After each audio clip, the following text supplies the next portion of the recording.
Hello students, welcome back again to the online class of the computer subjects. As you know that we have to complete some topics from this chapter and some were left.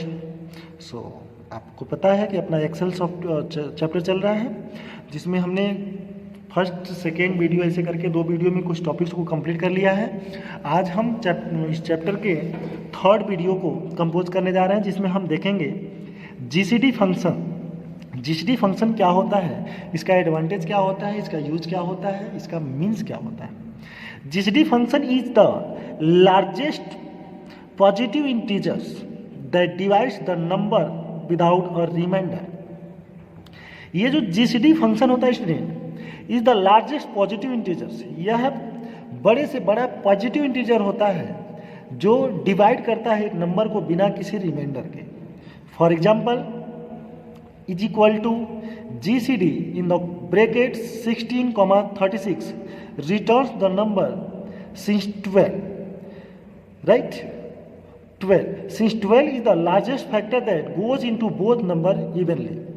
तो आप GCD option का use करके, GCD formula का use करके, इस फार्मूले से आप किसी दो बड़े से बड़े नंबर को बिना रिमाइंडर के एक बड़ा सा मतलब कि ग्रेटेस्ट पॉजिटिव इंटीजर्स फाइंड कर सकते हैं, जिसमें आपको रिजल्ट में 12 मिल रहा है। तो आप देखेंगे कि 12 से आपका 36 भी डिवाइड होगा और 60 भी डिवाइड होगा।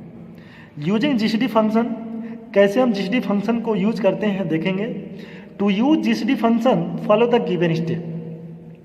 जीसीडी फंक्शन को यूज करने के लिए नीचे कुछ स्टेप दिए जा रहे हैं, जिन स्टेप्स को फॉलो करके आप इजीली जीसीडी फंक्शन को यूज कर सकते हैं।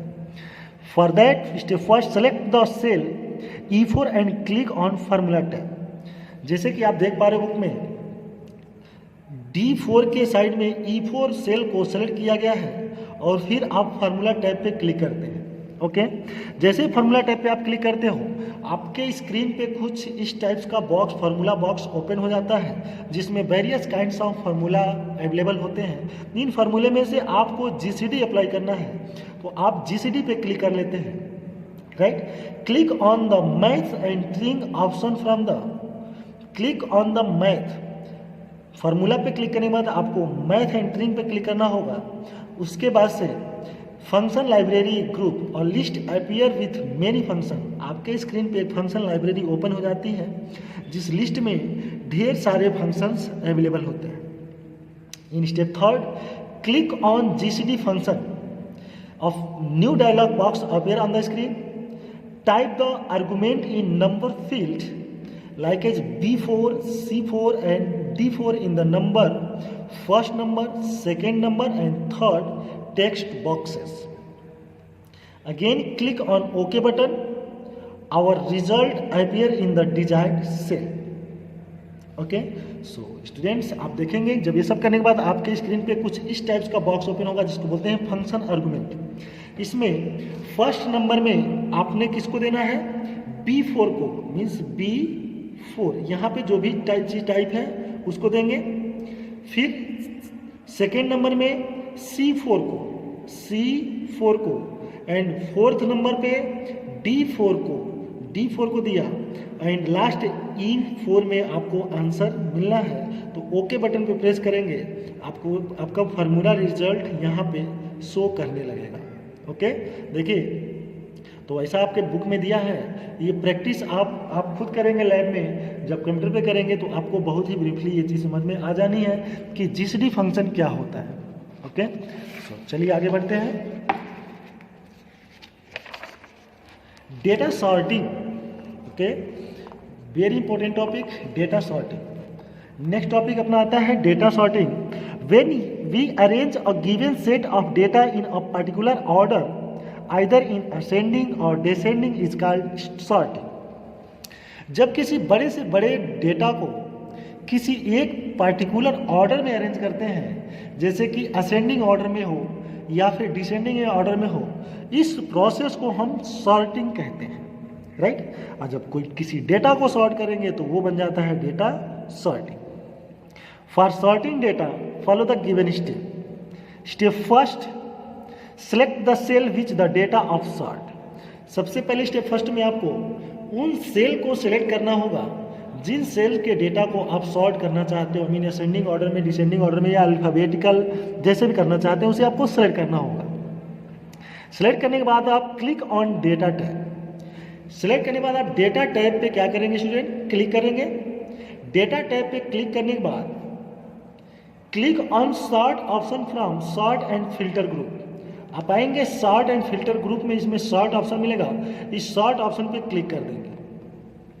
जैसे आप सॉर्ट ऑप्शन पे क्लिक करते हैं स्टूडेंट, और dialog box appear on the screen, आपके स्क्रीन पे एक न्यू डायलॉग बॉक्स अपीयर हो जाता है। In step 4, select any options that you want, such as total marks in sort by, values in sort on, largest to smallest in order। आप यहाँ पे order देते हैं कि लार्जेस्ट टू स्मॉलेस्ट जाना है, या स्मॉलेस्ट टू लार्जेस्ट करना है, या अल्फ़ाबेटिकल करना है। जिस भी ऑर्डर में आप अपने डेटा को सॉर्ट करना चाहते हो, जिस भी ऑर्डर में आप अपने डेटा को अरेंज करना चाहते हैं, वो ऑर्डर आप यहाँ से अप्लाई कर देते हैं। एंड इन स्टेप 5 में आप क्या करेंगे, click on okay button.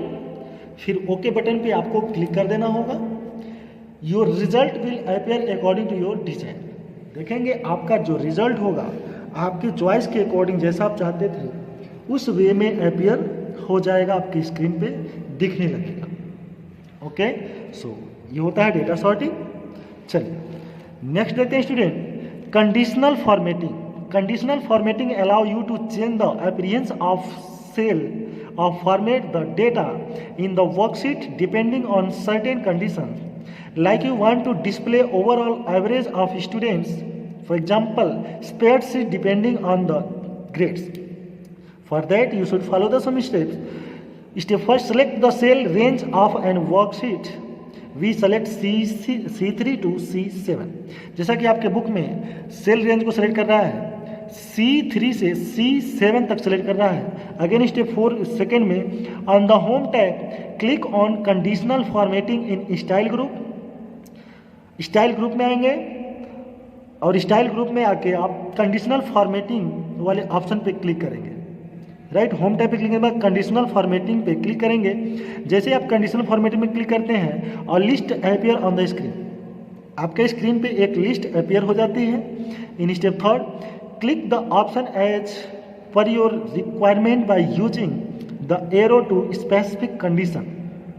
If you click highlight cell rules then greater than a dialog box appear on the screen. And step 4, type the value to format depending on certain conditions. Step 5, select the formatting style that you want. Here we select light red filled with dark red text. And step 6, click on OK button, you will get desired result. Our next topic and last topic of this chapter, students, this is the filtering data. How to filter a data. Filter means आप generally जानते हो, filter means कोई किसी चीज़ को साफ करना, छानना, उसको व्यवस्थित करना होता है। तो filtering offers a quick way to analyse data in the set of data in a range. A filter range displays the advance filter dialog box instead of the auto filter menu. It also display the row that meet the condition specified for a column. Follow the given step to filter the data. In step first, select a cell and click on Home tab or Data tab. In step second, click on the filter in Sort and Filter group. Small arrow will be added to each column heading. Step third, click on the arrow appears on the column heading list or drop down list with all the values selected by default appears on the screen. And in step 4, click any value that you want. Here we click on C64 and click on OK button. So this way our chapter is completed, right? In this way our chapter number 3 is completed, and tomorrow I will post the book exercise of this chapter. So तब तक के लिए thank you, goodbye and have a nice day.